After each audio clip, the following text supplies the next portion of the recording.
আজকে মোট 250টি আসনের ব্যাপারে আমরা ঘোষণা দিচ্ছি। আমাদের জোটের অন্যতম আরেকটি দল ইসলামী আন্দোলন, আমরা সবাই মিলে 300 তো আছি এখানে।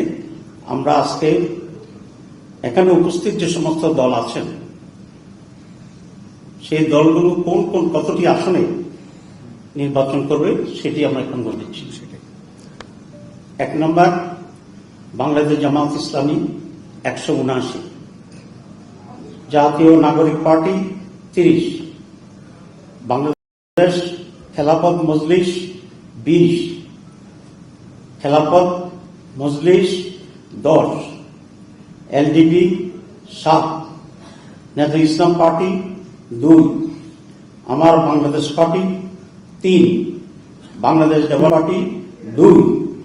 আমাদের এই দলের ভিতরে বাংলাদেশ খেলাফত আন্দোলন আছেন, তাদের জন্য এই মুহূর্তে সিটের সংখ্যাটা আমরা নির্ণয় করতে পারিনি, কিন্তু তা আমাদের শরীরের ভিতরে আছে, এটা আমরা দেখব। আর জাপার প্রতিনিধিত্ব আছে, এটিও আমরা এখনো সংখ্যা বা ইস্যুটা চূড়ান্ত করিনি, এটা আমরা একইভাবে সেখানে আলোচনা করবো ইনশাআল্লাহ।